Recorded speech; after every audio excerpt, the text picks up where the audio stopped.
What's up, everybody? Welcome to Goaltending, where your why is bigger than your excuses. Today, we're diving into the topic everybody loves to talk about, that is money. And we have an incredible, experienced guest here to join the conversation, share some insight into how to plan and take action toward achieving your financial goals. Before we get into it, as always, thank you all for tuning in and allowing us to be a part of your journey, because it's all about you. It's all about helping you find things that you can apply so that you can be successful in reaching your goals. So thank you. The only ask is that you like, subscribe, comment with your thoughts and questions, because I love to have the conversation. I know that he will love to have conversations with you as well about the topic today. So share those and share the episode, because I know you have a friend that also would like to talk about money goals, learn about financial management, learn about investing. So share the episode to help it get out there. Don't forget the 5-step process to goaltending worksheet is available for free download on the website. Go to goalswithwill.com, create your free account, access to the free download. That's going to help you put your goal to paper. So get started right there. And I want to go ahead and announce our guest today is going to be speaking at the Go Get It Resource Seminar on January 6th in Louisville, Kentucky. I'll make sure that I drop all of the details in the show notes. But I want to see you all there, because it's going to be a great opportunity to plan for your New Year's goals. A ton of resources there. There's going to be multiple speakers that talk about goals from every aspect. So I want to see you all there. Make sure that you all grab your tickets. It's going to be posted, so you'll see it. Now, without further ado, our guest is a financial advisor with Northwestern Mutual. He brings 4 years of financial planning experience to the conversation, on top of another 4 years of coaching and mentoring as a district manager in the life insurance industry. All right? That's right. We met at a networking event several years ago. We were just talking about this. So it's been several years. Met at that, and he left a lasting impression in my mind. So always kept in the back of my mind when it came to financial management. We followed each other on social media, and I love seeing the content that he posts, because he's constantly trying to share things to help people think about their financial planning, their financial goals, investing, everything across the board to help you in your life. So I love seeing it. I said, I got to have this guy out here. On top of that, he's a dedicated husband, a father, a friend to many, and so much more. Ben McKain, welcome to the show. Wow, man, thank you. What an honor. What an intro. I appreciate it. I think I need you to come to all my meetings. That would help. I need to introduce you at all your meetings. Yeah, absolutely. Everybody needs a hype man. This is cool. Hey, we can do it. Yeah. Look, I just appreciate you being here and taking the time, because it's important to get that information out to people. Well, thank you. Thanks for being a good connector. Thanks for your platform, sharing, helping, collaborating. That's all really cool.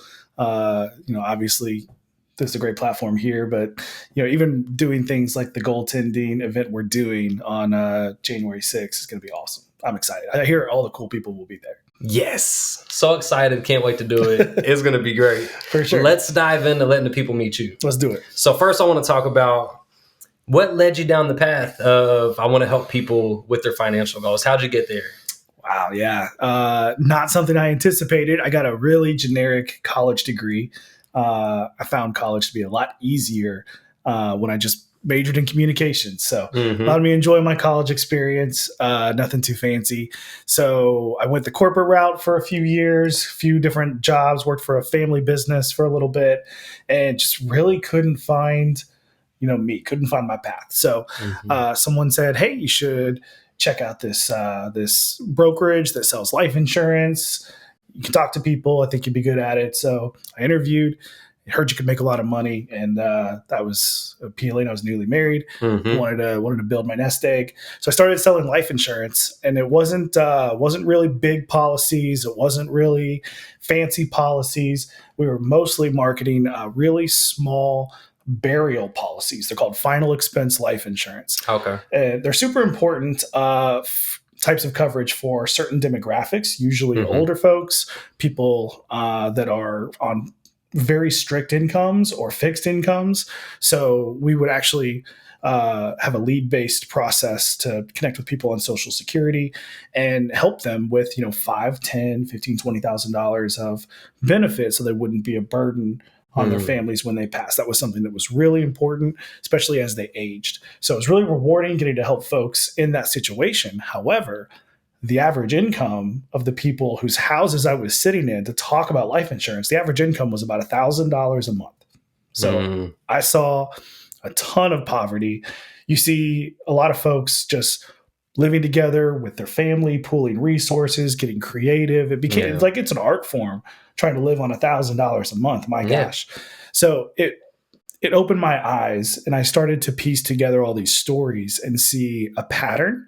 And I realized that there's a distinct lack of education, guidance, trustworthy people that can help build financial security, build wealth, create options. So it became a very natural segue after 4 years in that industry, wanting to help people still manage risk. Insurance is still a big part of what I do, right? But it's in the context of a financial plan, and I help people invest and grow and build in a way that aligns with the things that are important to them. Yeah. So more well-rounded. And it sounds like a ton of like great experiences to get you there. I always think that like we're meant for a certain purpose in life. Like there's something that we're meant for and we don't realize it. And as we're going throughout our journey, all of these things piece together until you find it. And then when you look back, you're like, oh, wow, that's what that was for. Like that's what that was to help me for. It's wild. You know, now I work with a lot of people who have great incomes, and we're talking more about things like tax efficiency, and it's a far cry from the market that I learned to sell in originally. Right. But in the back of my head, I still think of worst case scenario. I still think of the threats and the things that can derail even a good plan or a good income. And that informs a lot of the planning work that I do in making sure that we eliminate those threats or mitigate those threats first, so that we can be really aggressive and progressive with how we grow from there. Oh yeah. And I think it suits you perfectly because you can just tell through the stuff that you share, where I've spoken with you before, like you have a heart of service. You want to help people, and it shows. And so I definitely think you're, where you're supposed to be. Love to see it. One of the things that I really like learning about, so I've read stuff on it, love to talk about it. Some people may have familiarity with it and some don't. And so I think it's a good place to maybe start is talking about what asset allocation is and like the importance of balancing your finances. Okay. We're diving right in. We're going to go there. Yeah. Asset allocation. We'll jump all around. Yeah. Anyone who doesn't want to nerd out, they're tuning out, right? That's good stuff. I think that, so it's a phenomenal question. And I think it's worth answering, but I think there has to be a preface first. Yeah. It kind of ties into what I said before. Asset allocation has to do with what you are investing in, like what stocks, what bonds, and how you diversify it. Before you get there, you cannot do that outside of the context of a financial plan. Well, you can, and a lot of people do, to be fair. A lot of people, become, amateur experts. They read up, they study, they do YouTube, they do TikTok, they learn different ways to invest. And maybe that's beneficial for them. There's nothing wrong with it. But I think that a financial plan is what's going to help make sure that your priorities, your goals, your timelines, your concerns are all factored into how you even create an account, what you invest in, how you protect that account, how you manage cash flow, liquidity, taxes. There's a lot more moving parts. Oh, yeah. So the asset allocation question is specific to what you are investing in. It's not even specific to what type of account it is, if it's a IRA or just a brokerage account. So that's an important distinction to make. Yeah. But the asset allocation is a fun question, especially for someone who holds a license and gets to talk about this every day. So to answer your question, finally, asset allocation is a diversification of your stocks and bonds that you invest in. So think of it this way. A really good plan probably needs about 9 different asset allocations in terms of like big US companies, emerging international companies, real estate, commodities, cash, bonds. Like there's about 9 of them. And if you are missing one or two or three or four or five. It's a lot like putting a baseball team on a diamond, but having 3 first basemen or 6 catchers. It just doesn't make sense. You leave a lot of holes or gaps, Right. and you're not really capturing your best opportunity. If you're not a big athlete or you don't really track the sports metaphor, totally fine. I got another one. Think of baking a cake. If you need 9, Right. if you need 9 ingredients to bake a cake, it's really important that you don't have way too many eggs and not enough sugar. True. It's not a cake I want to eat. So when you think of it that way, it doesn't necessarily matter if the eggs are white or brown. It doesn't matter what brand of flour you're using. So to extrapolate that further, I guess, having the right ingredients for your cake, super important. You want to get the balance right. And that's exactly what you asked. Like, how does the balance matter? Well, there are formulas that experts know, and every good firm, every good professional should know how much you need in your portfolio that is invested in big US companies versus commercial real estate like REITs and unit investment trusts and all these cool things. You don't have to know what all those are, but it is important that your portfolio has a little bit of all these things so that it stays balanced. All right. Does that answer your question? That's a good explanation. I like that you multiple metaphors to use because it helps to break it down because it can be very confusing and it can be intimidating. And I think that's, what keeps some people from exploring to learning more. It definitely helps to have a financial planner who has the heart of a teacher, because some don't, in all honesty. But when you find somebody who has the heart of a teacher that can actually talk through those things, it makes it a lot easier. So that's an important thing to look for in a financial planner, I think. But also, I love the preface because you don't just get to asset allocation. It is kind of jumping the gun. It's important to plan. It's important to look at the big picture of everything that you want to get there. That's what I'm picking up from that. Yeah, your asset allocation is going to affect the rate of return, which is what everybody wants to talk about in my industry. Is it 6%? Is it 15%? Is it 10? The rate of return should follow the market. And if you are trying to beat the market by a wide margin, you usually have to take a lot of really irresponsible risk to do that. So if you think of rate of return as more of a constant thing where you're going to be faithful to what has been proven to work, then the other variables start to make a lot more of a difference as you're trying to build wealth. So that boring preface about having a plan and talking about your goals and, emergency fund, debt strategy, risk management, all those things. The important thing about all of that is you can start to craft a formula or an equation where you're tweaking different variables so that you're getting your rate of return that you need, but you are building a well-rounded level of financial security. That makes sense.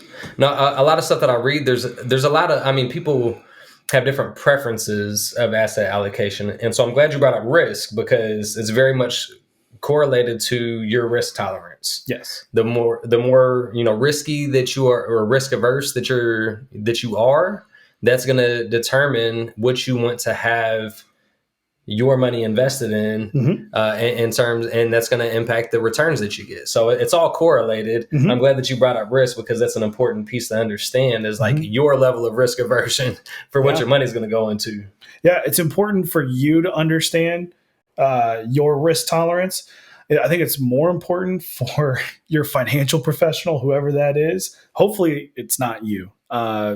Spoiler alert, I'm a little biased, but if you don't have a professional in your corner that can help keep you accountable and can keep you on the path that is most efficiently going to help you achieve your goals, you're leaving a lot up to chance. So your financial professional needs to get acquainted with how you feel about risk, because that's going to set the tone for a lot of conversations over the next 10, 20, 30 years. When markets are going haywire, when the economy is nuts, when everyone's worried about election seasons, like you're going to be talking about this stuff and how you feel about risk and seeing your savings go up and down is going to affect the decisions you make. Absolutely. Yeah. And I mean, there's scary times. Like you just saw when COVID hit, like all of the things that happen, people panicking, things that happen with the stock market. So it's important to understand and have somebody in your corner. Definitely. I mentioned, reading some books. Mm-hmm. One of the things that I really like to talk about, I love to read all different kinds of financial books because you get different perspectives. Mm-hmm. And so I've read things, from Dave Ramsey and Rob Kiyosaki and Tony Robbins and a lot of different people. And there's conflicting ideologies from some of them. Like they have different beliefs about certain things. And that's where that risk tolerance comes in, because I started to realize, part of this is very dependent on your level of risk tolerance. Dave Ramsey being a great model for, becoming debt free and getting to a good place, I think. But also, I think he definitely leans more toward the risk averse, avoid risk side of things. Yeah, he leans at like a 180-degree angle. He's all the way that way. But I'm a huge fan. I won't talk anything bad about Dave Ramsey. But also, I recognize that there's things on both sides. Sure. So what I want to get into is debt. Because that's something, one of those conflicting ideas from the two. I want to talk about what's your take on debt and the approach to using debt. Well, it's a cool question, and one that probably any financial advisor is chomping at the bit to discuss. But throwing my hat in the ring with some of those big names is, it's a cool thing to do. I think it's important. You mentioned Rob Kiyosaki, Tony Robbins, Dave Ramsey. These are all like super wealthy dudes, right? Like super wealthy people. I think that in and of itself points to multiple paths, right? Yeah. I think that it's pretty unfair. I think it's really unfair to categorize debt as good or bad. Frankly. Okay. And the reason is it's just a tool. That is all it is. Debt is a tool. So obviously some tools are really dangerous, especially if you're misusing them. But they can also be really productive. So it really is going to hinge on how it's used and recognizing that there will be some inherent danger. Like we're not talking, this is not a screwdriver. This is a jackhammer. Like it is a volatile tool, but used properly, it can be really effective. That's probably the simplest solution. Or my simplest take on it. We could dive in further if you want. Now, I love the tool metaphor for it. I've actually used that for different things before, so it makes perfect sense to me. Like a tool is only as effective as the person using it. So yes, if you don't have a very good financial intelligence, and that's not to mean it's a bad thing. It just means that you either haven't been taught or you haven't read and explored and learned enough things yet. Using debt can be very risky because you don't know how to use that tool yet. You don't have the experience with that tool versus somebody who has had training or understanding and gets what they're using, how they're using it, the benefit that they gain from it. It's less of a risk to use that tool for that person. Doesn't mean a person couldn't get hurt, because I could use a saw and be experienced with the saw, and all it takes is 1 second to make a mistake and hurt myself. But it's a lot more risky for the person that's untrained, and they're much more likely to get hurt than the person who is experienced with that tool. Yeah, that's really, really true. I think with debt, you can avoid it. There are ways to avoid it. Like you can avoid that tool. You can invent other ways to get around it if it scares you and you're debt averse. I think recognizing that it does have a benefit, and if you want to use it, you can. It's probably going to be a more efficient way, like going into debt to buy a house, which even Dave Ramsey is in favor of. I probably doesn't like it, but he has to admit it. So, but he's reasonable about that. Yeah.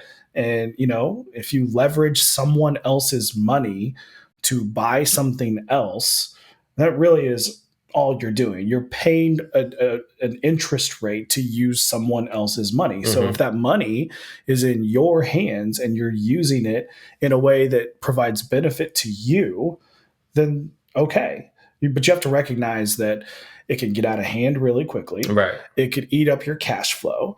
It can affect your ability to use more debt because usually you can only get so much. Right. And so understanding its limits, its usages, its pros and its cons is super important. Or again, talk to a professional and see if it's right for you. Yeah. Now I like the so I like the take on the other side of that. I think Rob Kiyosaki and Tony Robbins had similar takes in terms of now you said not good debt or bad debt, but they talk about like using debt to buy a house. Mm-hmm. They look at that as a bad debt, where a lot of people look at their house as their biggest asset. Mm-hmm. However, your house is not getting a return on, it's not bringing money in for you. You live there, you're paying the interest on it, you're paying the taxes on it with no money in return. It's just putting a roof over your head. Mm-hmm. Versus using debt in something that returns money that is greater than the amount of interest that you're paying. Mm-hmm. And that's when they look at debt as a good debt, something that's bringing more money in than it's costing you. Right. Yeah. Like I think owning a rental property, for example, paying a mortgage on it, but also charging rent so it becomes an income stream. Could also be a business line of credit. If you're self-employed or a business owner and you need capital, you need funding in order to buy materials or pay services or whatever it is to do your job, to earn your income, you're probably going to have to use debt as a tool to get ahead. Otherwise it's really hard to save enough money and capital to do those things. Absolutely. Now, we're kind of working backwards. I went right to asset allocation. Now we're coming back to debt. Now let's talk about savings. Okay. Because that's one of those good foundational starting points. That there's things that we're wanting, and everyone's favorite topic. Who doesn't like talking about saving money? Everybody wants to save money, right? Now, but think about it. People, they either want to, invest in a property, or they want to, save up for a down payment for their dream home, or save for a big vacation, or they want that nice car, or whatever it is. But, there's a lot of different things that people are like, I want to save this money for. Right. So what's a good way to save toward those bigger goals? This is such a good question. And honestly, as I was thinking through it ahead of time, William, I thought I could take 20 minutes to answer this. There's a lot of different ways to answer it. Mm-hmm. So I'm going to try to stick to the basics, but this is so obvious. It's going to be annoying that I'm even going to say it, but you have to spend less than you make. Yep. You can only save the difference between what comes in and hits the bank account and then what goes out. Yeah. Simple math. So I think that it gets harder, when, you go to the grocery store and check out and everything is 40% higher for some reason, or, gas fluctuates and, all this stuff. It gets harder to save because it doesn't feel like our dollars are quite going as far as they used to. True. So that's fair. That puts strain on people's budgets. It makes them have to be more creative or disciplined to create that margin, that difference. So it's hard. And, I think that's the first thing you have to recognize. Saving money is hard. So how do you accomplish a hard thing? You have to have a plan. You have to have probably a system. You probably have to have some accountability. So I think saving money is really just it's like a diet plan or a workout plan. You have to probably try a couple of them to figure out what works for you. But if it works for you, it's hard to argue with those results. Oh, yeah. So for my clients, I'll recommend a lot of times you have to automate this. It has to be treated like saving money. You need to treat like a bill. Is the mortgage one of the first things you pay each month? I believe you pay yourself first each month. Okay. Great answer.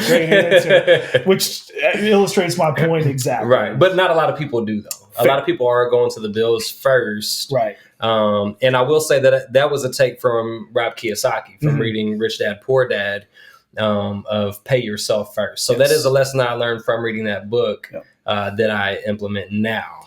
Well, good. Prior to, no. These mics and this software didn't pay for itself. So you gotta pay yourself first.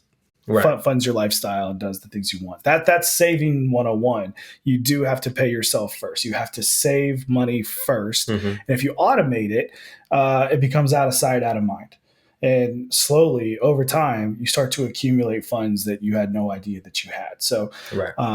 I have like capacity at my firm to like save money into a money market account. Mm-hmm. And, you know, I don't charge fees for that. It's a totally free option for my clients.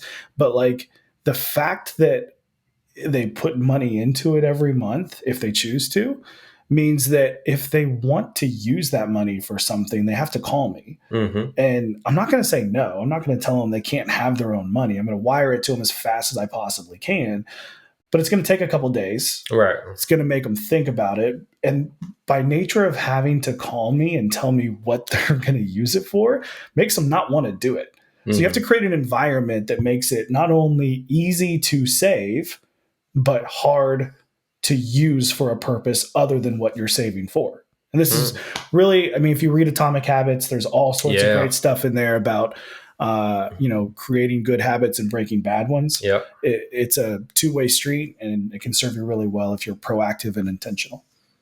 No, you brought up habits, so we're going to go there. Let's go there as the next one. But I do want to point out discipline. Like you mentioned discipline specifically, and that's really what it is. Like you have to be disciplined to stick to your plan. Mm-hmm. So it starts with building the plan. Like, you know how much money you're bringing in. You know what your set expenses are, and you can look at generally what you spend or want to spend on other things. Mm-hmm. But by putting it down on paper, by having to look at it, it's really a game. You can play a game with it, like gamify the budget. You look at it. This is what I have to spend. Mm-hmm. This is what's left over after that. Mm-hmm. And then you can look at, okay, like this is the amount that like I'm going to save no matter what. If there's some money left over after that, then you can have some fun money or some give money or whatever you want to do with the extra part. But you've got your expenses planned for. You've got what you need to save for yourself planned for. What are your thoughts on that, right? Oh my gosh. I think that people avoid that when they haven't experienced it, because they feel like it's going to be a constraint or a boundary, mm-hmm. and restrict their freedom. And I get it. Like who wouldn't rather just be able to write any check they want? I get it. But the reality is, if you can have the discipline to create a system, save into it, and purposefully live within your means, mm-hmm. it's going to relieve so much anxiety and guilt and second guessing in your everyday life.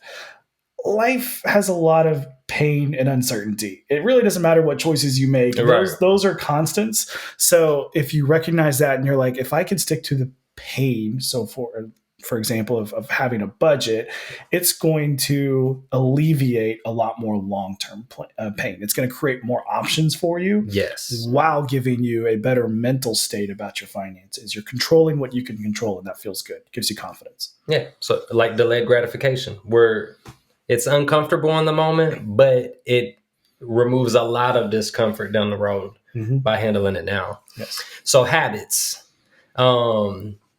Getting into that, I mean, habits are crucial to everything we do in life, to our success and the way we approach our days, mm-hmm. And how we achieve any goal, really. The habits that you have in place will determine your ability to achieve the goals that you set. So when it comes to building wealth, when it comes to financial management, when it comes to the money part, what are some like people who are more successful in terms of their money management, their wealth building? What are some common habits of people who are good with their money? Good question. Habits are most effective when they have a lot of time. Like if you can have some great habits for one day, that's great. But if you can have really good habits for 30, 40, 50 years, like you're light years ahead of anyone who made a different choice. Mm-hmm. So recognizing that, I think, is important. Habits are not built overnight. There's all sorts of tests and psychology about how long it takes to create a good habit. I'm not the expert, but I do talk to a lot of people across a big spectrum of, I mean, it's a spectrum really of financial security. I don't want to say people on this end don't make any money. Sometimes they do, but they spend it all. And on this end of the spectrum of financial security, that's where you find the people who have really good habits. Those habits really go back again to discipline. So living within 20% or saving 20% of your income, it's a good benchmark. It may or may not be right for you, for me, for anyone listening to this. Their number may be higher or lower, but if you calculate, if you do a financial analysis and you see what you need to do to, replicate a similar lifestyle in retirement, the number almost always is close to 20%. It's a great benchmark to try to aim for, and successful people save 20% of their income. They also get advice. Like, again, we are emotional creatures by nature. And someone who's willing to outsource their money management because they don't trust their emotional decision making around their money, they're going to be served so well by that. Like, for my clients, I'm pretty daggone objective, right? Like, if markets are going way, way down and I'm talking to a client, like, it's not my money and I know what markets do over time. So I'm not worried in the least. Right. That client, it's their money. They could be very, very concerned.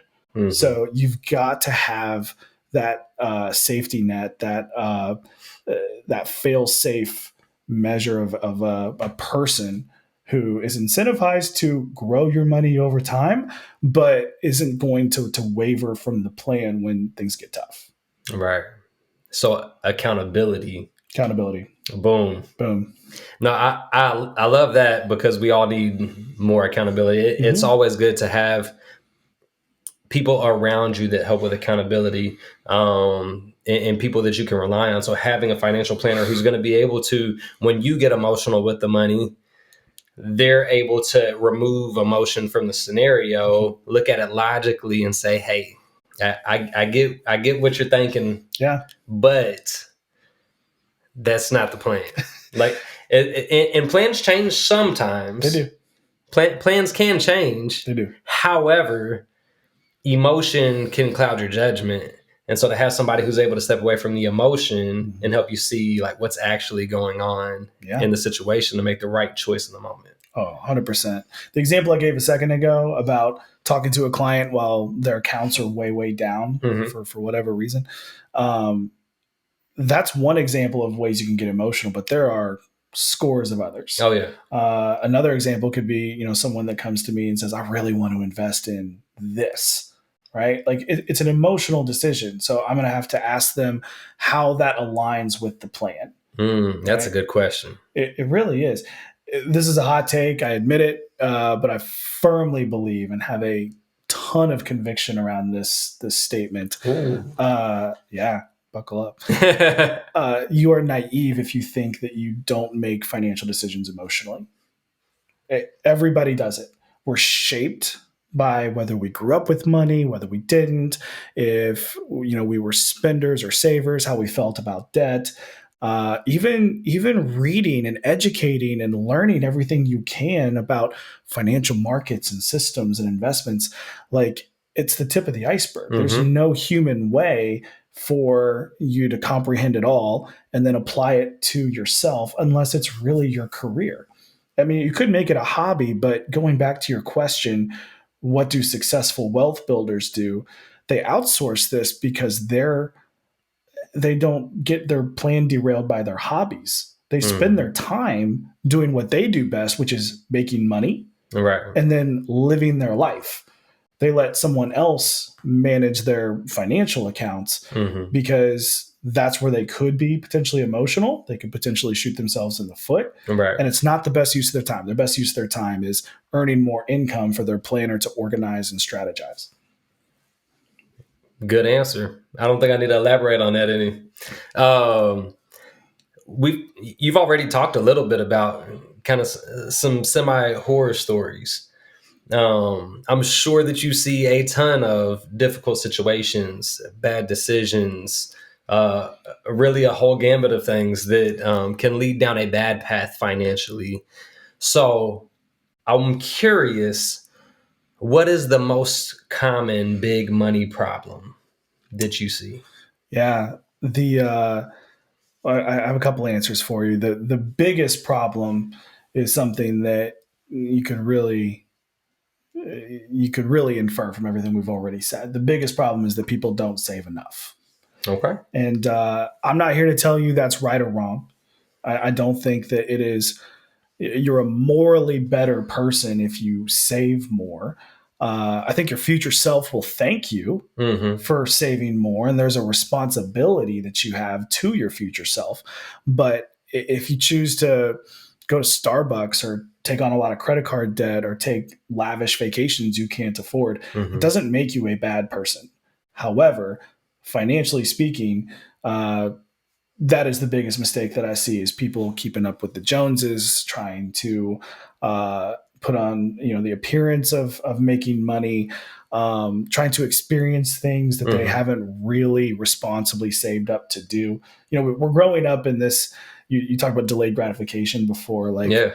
I'm as bad as anybody. Like I want something now. I want to microwave things. I want, I can't do dial-up internet, right? Like we're past that. Right. So I get it. And, we live in this digital age where, I don't know, I don't think my mom and dad growing up, I don't think they knew what Bali looked like. I don't think they knew what things looked like in the world. And so you've got, now that we see these things on social media and we see these influencers and we see people living their best lives, like, even the best of us, or even the people that want to be responsible, there's a yearning to experience those things. Yeah. That's not a bad thing, but there is a responsible way to do it.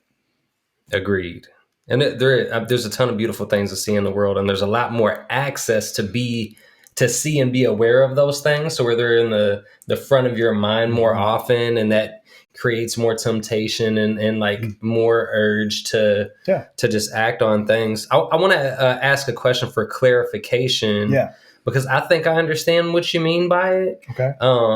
But I want to make sure that I understand, and also that people listening understand. Untangling what's going on in here is a full-time job. So savings. When you say savings, do you mean money sitting in a savings account, or do you mean money that you are saving to put toward different investments and things of that nature? So let's clarify savings. I'm so glad. Thank you. Thank you for asking that question. When I say savings, I am referring to both. Okay. I am referring to setting aside money for when you will need it later. So to do that wisely, you need some that's liquid in a savings account, an emergency fund. That's your buffer so that you don't have to go into a high interest debt situation or pull money out of an investment account that's not wise at the time. So you need that buffer. You need money in a bank, but you also need to invest and have your money working for you, or you'll lose your purchasing power. You'll lose your ability to stay ahead of inflation and grow your wealth so that you have more to live on later. Good answer. Okay. I was on the right track. Yep. I hope that you all I wanted to make sure that you all got that piece, because people talk about like, I'm saving, but it's not always about just sitting in a savings account. It's saving for all of the future things that you want. So it can be a lot of different things. So thank you for clarifying that piece. I have to ask a question for myself and my military friends. Okay. All right. So thrift savings plan. I'm sure that you've heard of this, being in the financial industry. Basically like an IRA for the military. Or a 401k rather, either one. So when military people retire, they have the option to keep their thrift savings plan funds in the TSP account, which has limited options to choose from in terms of what the money's invested in, or roll the funds over into an IRA when they retire. So they have the option, leave it in this account with the limited investment options, or roll to an IRA. What are the important considerations in this scenario? Well, first off, what do you think? I'm curious. Oh man, I'm gonna throw it back first. I'm not the financial advisor. However, so I have I've sat through some thrift savings plan classes. Okay. The reason that I pointed out that there are limited investment options in the thrift savings plan is because I believe it's better to roll that money over into an IRA in order to open yourself up to more opportunity to invest in different things. There's a lot more things you could be invested in, higher return options, possibly different things that you can do with that money, and something that has a lot more options available. However, if you're not familiar with those options, it's intimidating. If you don't have a good financial planner that can help direct that money to the right things that are going to get you a better return, then it's a more dangerous route. So I think it kind of circles back to what we talked about earlier in terms of the tool. It's about like knowing what you're doing with that money if you decide to roll it over. Mm-hmm. I totally agree. The only thing I would add, because I think you hit the nail on the head. I mean, you kind of answered the question in the way you asked it, which is why I wanted to hear you first. You're throwing out the leading the witness. Yeah. In this limited options environment at the TSP. So a really good, bulletproof financial plan is going to have multiple places where you've parked dollars, where you maintain access to your own money. Mm-hmm. Like none of us know what's around the corner, right? We don't know if our house is going to burn down and then insurance isn't going to pay. We don't know when we're going to have to, pay ridiculous medical bills unexpectedly. Yeah. There are catastrophic things that can happen. And there's other reasons that just nickel and dime us sometimes to death, where just you got a bad month and it rains and it pours. So having access to your own savings, use that broadly again, is very important. Mm-hmm. And when I'm building a financial plan, I want to have multiple places my clients can access money so that we can have choices. We can have options. If they call me and they say, I had this thing happen, I need money, we have multiple places to talk about where, based on this situation, is going to be the best place to pull it. So one advantage the IRA has over, IRA just stands for individual retirement account. Thank you. So one advantage it has over TSP is no one can tell you no. It's your money. So if it's in a TSP, it's very hard to take money out of it, mm-hmm. especially if you're still in the military. Yeah. So having that access is super important. Now you might get penalized. You might have to pay taxes to take money out of that IRA. Well, you will have to pay taxes, but you might get penalized if you're not 59 and a half. So here's a good example. With the IRA, you have more access than you do the TSP. Mm-hmm. So you can take money out. And I have a client who, it's a pretty cool story because he became a client this year. He and his wife, he works at UPS, planned on being there a couple more years, but they've saved really well. And had no idea how well they had saved. So once we did a financial plan for them, they were ecstatic and they actually moved retirement up. All right. I know, right? What a win. That's like the most. That's the win. It is the most rewarding thing. It's like, tell people you're good. You're okay. You don't have to worry about outliving your money. Mm-hmm. And he, on top of that, shortly after deciding he was going to retire, he called us and said, I want to buy this house that we found near Gulf Shores. So he couldn't take money out of a 401k. Mm. But he was able to do something called an in-service distribution. Now, you can only do this if you're a certain age and your plan allows it. He was able to move money out of it into an IRA with us at Northwestern Mutual. So because of that, he's willing to pay the taxes. He only needs like $30,000 to make a cash offer for this house. So taxes are minimal. He's willing to bite the bullet on it to get this dream home. And he could not have taken that money out of his 401k, but because he did that distribution to an IRA, we're able to send it to him. And he's actually going to be able to put it back within like 2 years. So all right. No harm done. Yeah. But that's just one example of how access and liquidity to your own money can be a real difference maker. Right. I'm glad you pointed out the access piece. Mm-hmm. That's a great point and thing to think about. Mm-hmm. Like real quick, normally taking money out of your IRA is a very inefficient thing to do. Yes. And paying the taxes on it, and there could be penalties. But this is one example where that access allowed him to do something, even though it was inefficient. It's going to buy the home that he wants. Yeah. And that's a win. Yeah. So I think the thing to point out, what you're saying there, there's expenses associated with that. Yes. Those expenses have been calculated, Yes. and will pay for themselves over the next 2-ish years, Yes. To make it worth doing that. Right. And he gets a dream house. Boom. Dream home plus money back. Okay. So you got to think about it. You got to calculate it. Mm-hmm. It helps to have somebody in your corner who knows what they're doing. So great takeaways, great points. So these are listener questions specifically. All right. So I reached out. I said, hey, I've got a financial planner coming. What are some questions you all have? I hope they've hung with us this long. Okay. Yeah. Me too. And share it. So let's start with this first, because you have kids. I do. I have kids.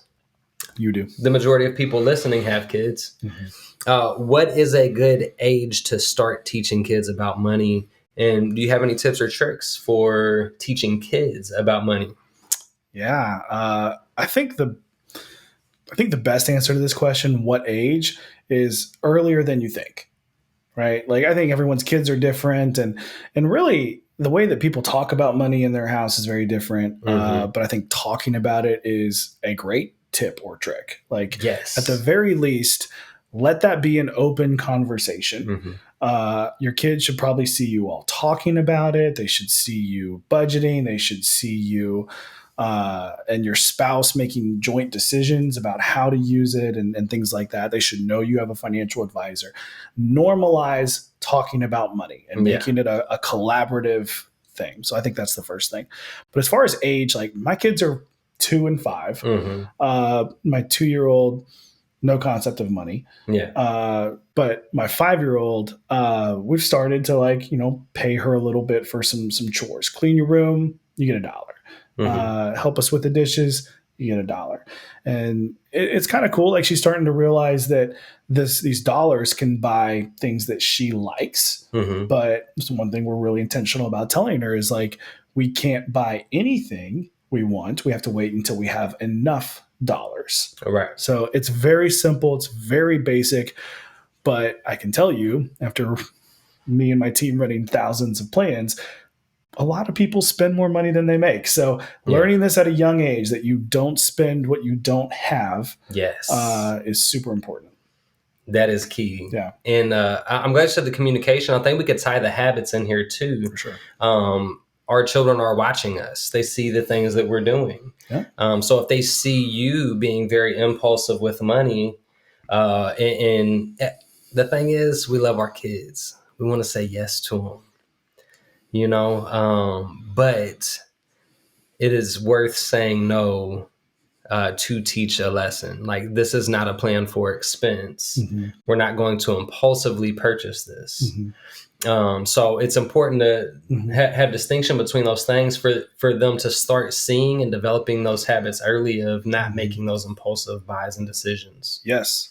I think one thing I see a lot too, and kind of grew up with, not necessarily in my house, but just in the communities I grew up in. And I said this before, I say this a lot. I don't think how you spend your money is morally good or bad. Now, there's exceptions if you're using it for illegal things, of course. Those are outliers. I clearly don't mean that, but I think, so like my wife and I, we both spend money very differently.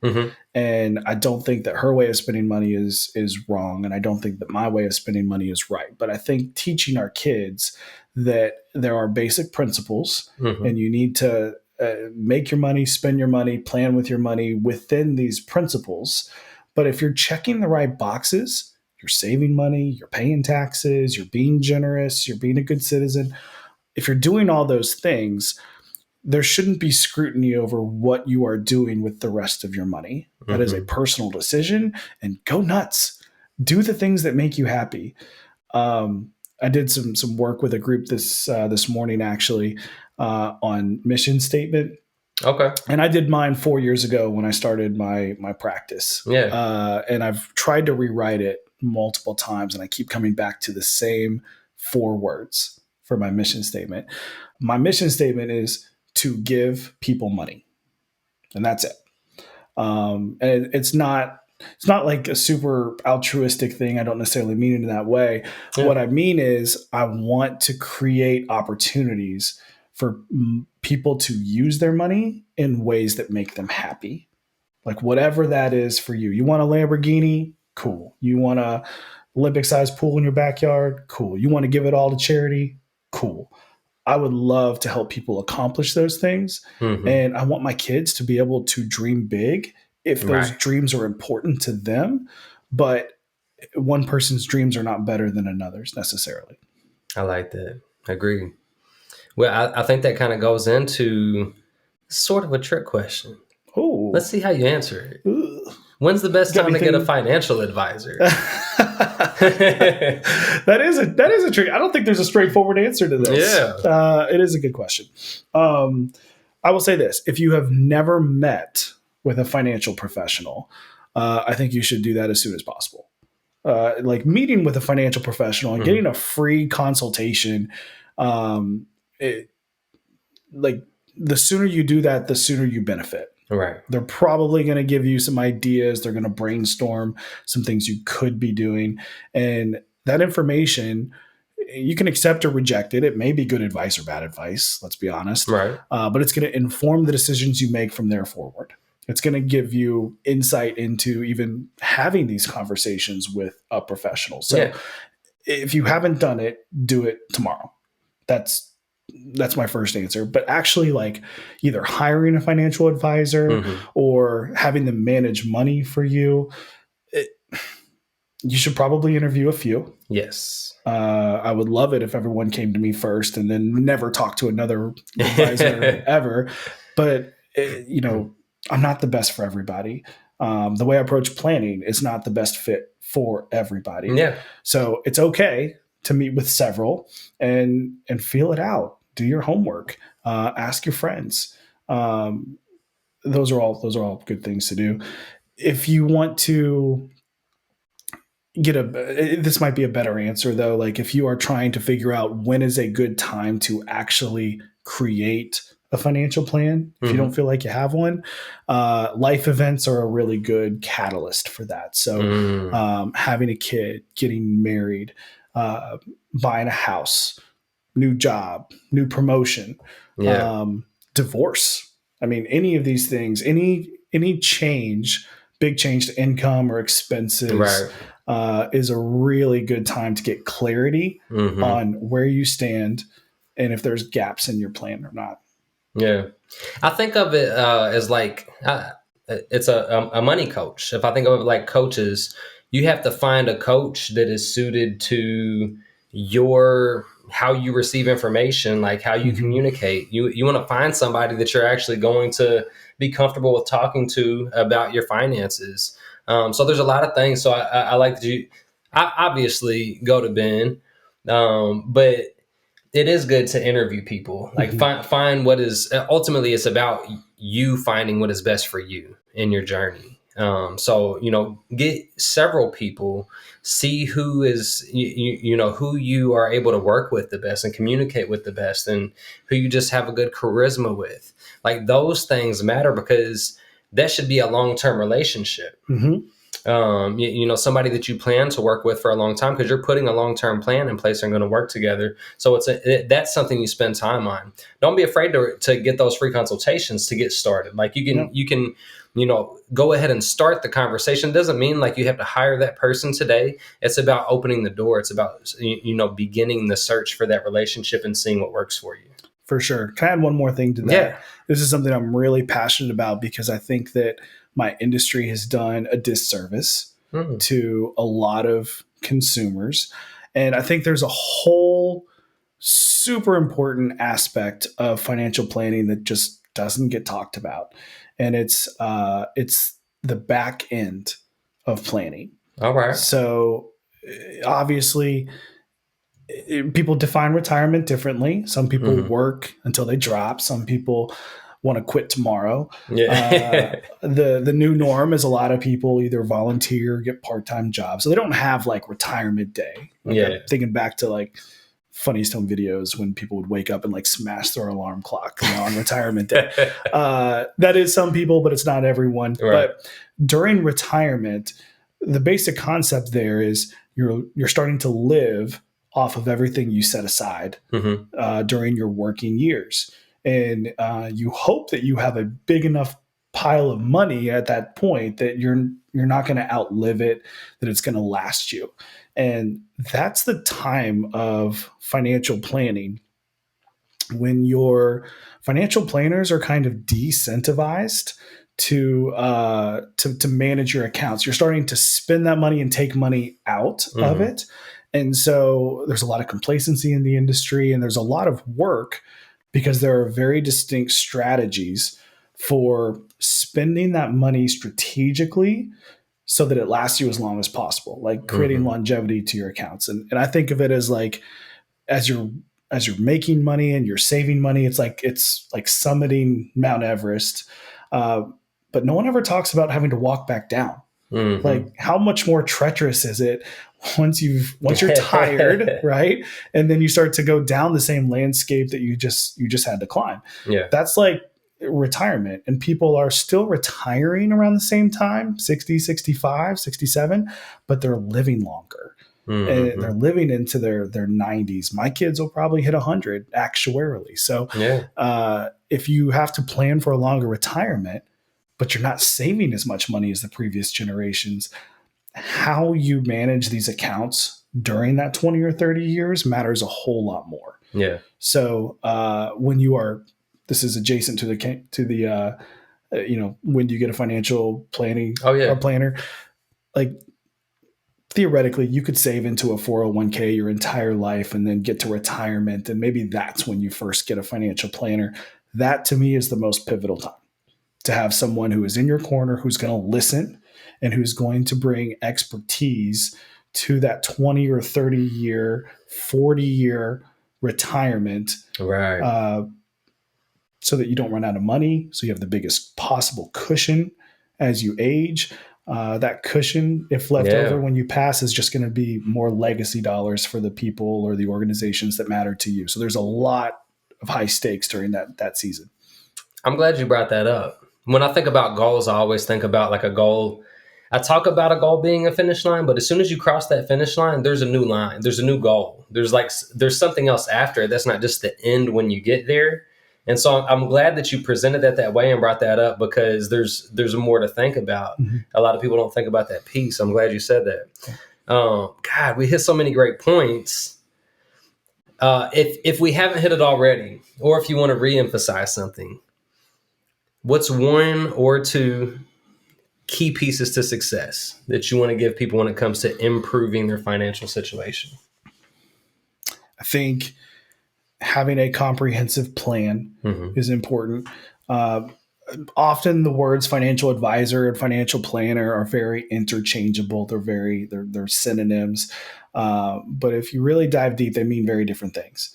A financial advisor is probably really good with asset allocation, but may not speak to you about debt or distribution planning in retirement and those sorts of things. So I'm fortunate we can either like charge a fee for a plan if people just want our advice, or we can manage assets. We do that really well. People can buy insurance from us. So there's multiple ways that I get to build my business and partner with my clients. But I think, to answer your question, have a plan.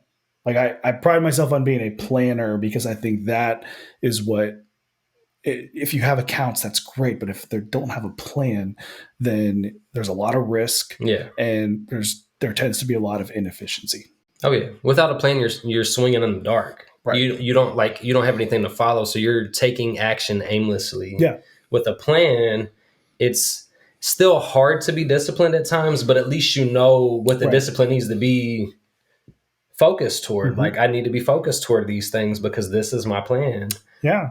Kind of going back to people being emotional, like as we grow, as we start making more money and we have more life experience, we accumulate a lot of stuff, right? Like I bought this life insurance because it made sense at the time, or I have this old account from this old job that I had, or a couple of them. And, I started investing some money because a friend of mine gave me some tips and, it made some money for a while and that was cool. But like none of this stuff is necessarily talking to each other. Right. Having a plan is what puts all of those things in sync and makes sure that they're aligned with, again, the things that are important to you. I've kind of gotten away from the word goals, and I know that's in the name here. So sorry.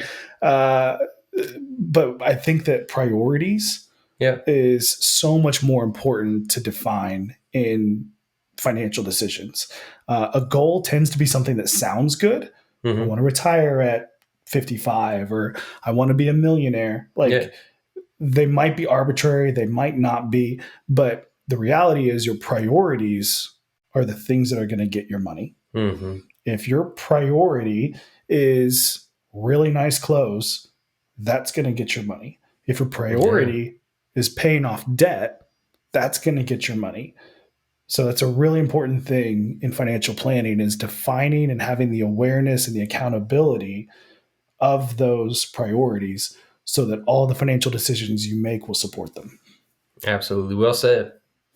All right. This is your chance. I want people to be able to find you, to connect, to be able to reach out if they want a free consultation, or to just ask questions and connect with you. So what's the best way for people to find you? I love that. Thank you. And I love meeting new people, love hearing their stories.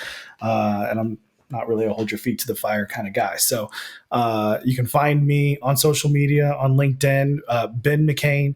McKain is McKain. I'm sure it'll be in your show notes. I'll drop it in the show notes. Thank you. benmccain.nm.com is my website. All right. N is for Northwestern, M is for Mutual. So Northwestern Mutual. And then I'll give you my office line is 502-562-2423. Boom. Call them direct. And really the best way to reach them is at the Goal Get It Resource Seminar. Yes. January 6th. Hosted at my office. Hosted at his office. Incredible conference room. We've got a great space to work with. And we are going to be talking more into financial goals. So actually, if there's topics that you want to hear about, let us know. You might be able to catch them there. We're also going to be talking about fitness and nutrition, meal prep. We've got a mortgage planner coming. We've got a therapist coming to talk about mental health and mindset. We're going to be talking about goals from every aspect and category to help you reach your goals. So we want to see you there. Ben, thanks for coming today. Dude, thank you. This was such a pleasure, such an honor. I'm really looking forward to that event. All of these things, all these experts, I'm excited to hear from, because I think that what they talk about is so transferable. Yeah. So much relates to mindset, habits, some of the things we've talked about here. So, money is money, and, we'll talk about that too. It matters, but I think having a whole plan that extends past money into mental health and happiness and meaning and things like that, they all support each other. Oh, yeah. Yeah. Thank you. Appreciate it. Absolutely. See you there. All right. So thanks again to Ben. Thank you all for tuning in and allowing us to be a part of your journey. Don't forget to like, subscribe, share it, because I know somebody needs the information from today's episode. You know somebody that is working on their financial goals that needs to hear this. Make sure you share it. Now, we talked about the plan, so don't forget to go to the website, download the free download 5-step process to goaltending worksheet. Go get that at the website. That's goalswithwill.com. Comment with your thoughts and questions to join the conversation, and let's grow together.